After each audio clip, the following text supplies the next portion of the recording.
It is still on. I'm gonna turn it off in a second. It like doesn't move. I have to like put a pencil in there and like keep flicking the you know what I'm saying? Yeah, so I have to do that with this one. So I'll turn it off now because it's hot. There we go. Now it's off. Here we go. Hot.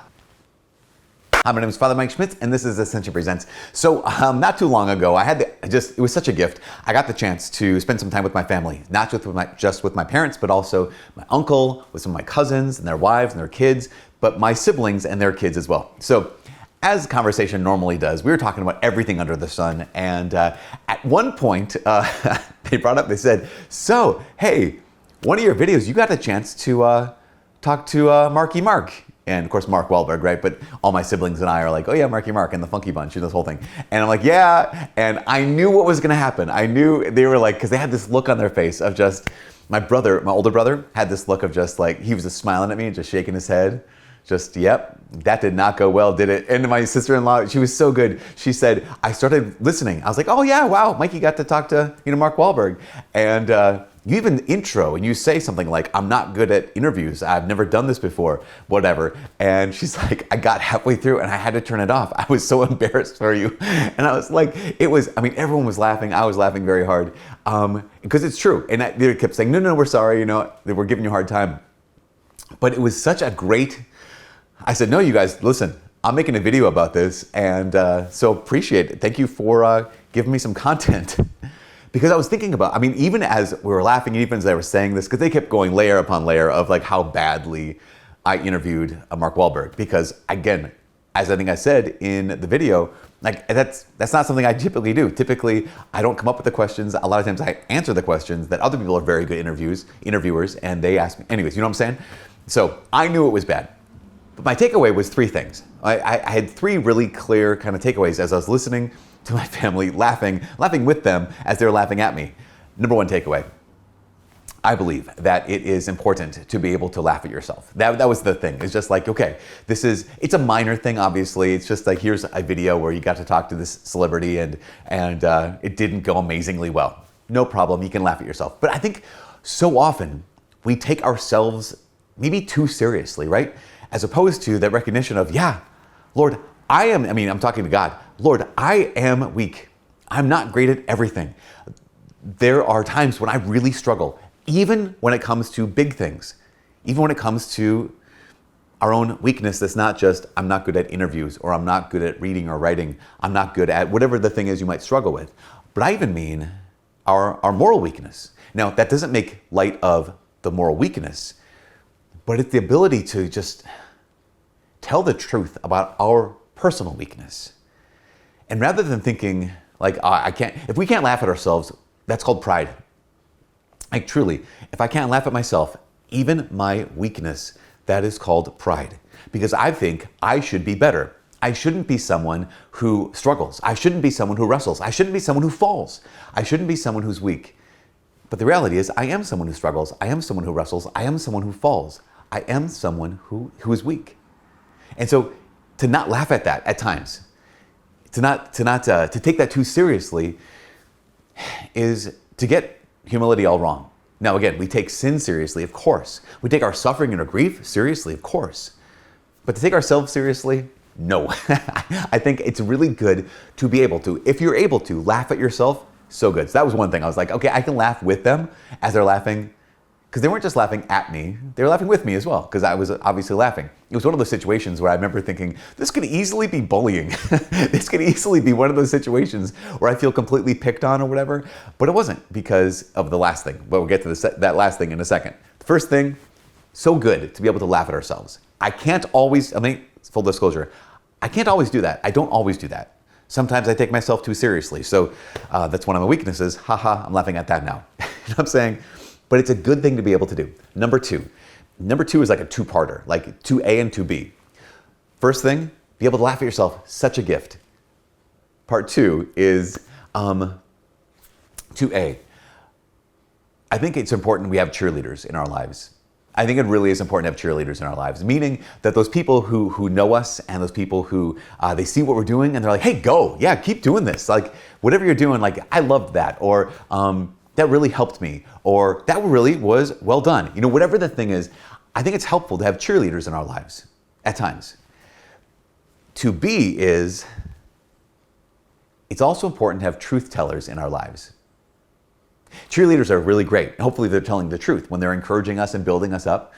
But it is so valuable to have truth tellers in our lives. People who are able to, because there are people I know in the comments who will say, Father Mike, it wasn't that bad of an interview. Or even people at Ascension, because I've talked to them about this. They're like, no, it was fine. It was good. It wasn't that bad. That's great. Thank you, cheerleaders. I appreciate that. But there are also times when we just absolutely need truth tellers in our lives. People who are able to say, yeah, you clearly struggled.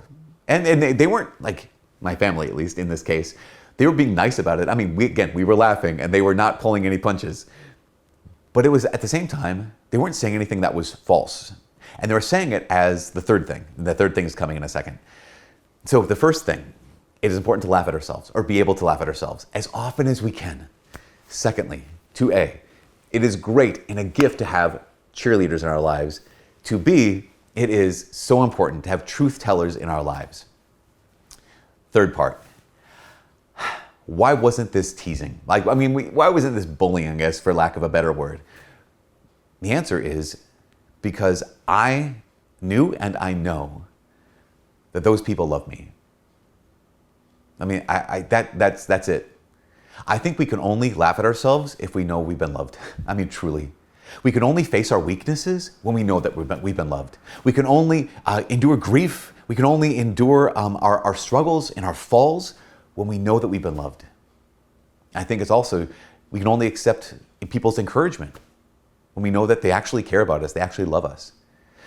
We can only accept people's truth, like the truth telling, when we know that they love us. See, this I guess maybe the secret sauce, this hidden ingredient of all these first 2/2.5 things I was mentioning is this last piece. It's the foundation. When you know that you're loved, you can endure anything. Because when you know you have a definitive love, you can go through almost anything. When you know that there are people who know you and accept you and love you, then yeah, I can laugh at myself. Then yeah, I can accept your encouragement. Yes, I can accept the truth that you're telling me. This was a small thing, right? Just this silly interview that in the great scheme of things means what? Nothing really. To be bad at that kind of a thing, my first try, not that bad, no big deal. But there is a love that is stronger than death. There's a love that's stronger than the worst failure. And it's not merely the love of my own family or your family for yourself, not merely the love of my parents who were like, no kids, he didn't do that badly. Like, come on, Mom, you know he did. That's so great. But a stronger love than that, a better love than even siblings for each other, or my siblings for me, and my love for them. And that's the Lord's love. He is so faithful. The Lord Jesus, He knows you. He knows your name. He knows your weakness. He knows your struggles. He knows all the strengths you have, all the gifts you have. He knows every victory you've ever had. He knows every defeat that's ever crushed you. And He loves you with an endless love, with an infinite love, with a love that will never fail. There's one of my favorite saints. You probably know her, Sister Josephine Bakita. She was stolen from her family, made a slave, severely beaten and cruelly scarred. At one point, this Italian Catholic family purchased her freedom. She encountered Jesus Christ as God, as the one who loves her. She became a nun, a religious sister, and ultimately Saint Bakita. And one of her quotes is, she says, I have been definitively loved. Therefore, no matter what happens to me, I am definitively loved. We can laugh at ourselves and more. We can endure great suffering, like Saint Bakita. Why? Because of one thing. It is not that we have loved God, but that He has loved us. You have been definitively loved. You are definitively loved. So even if it's not just a small little thing like my siblings laughing at me and with me, but something even graver, something more serious, something devastating. You can endure. Why? Because you have been, you are definitively loved. And no matter what happens to you, you will be definitively loved. Anyways, that's what I think from all of us here at Ascension Presents. My name is Father Mike. God bless.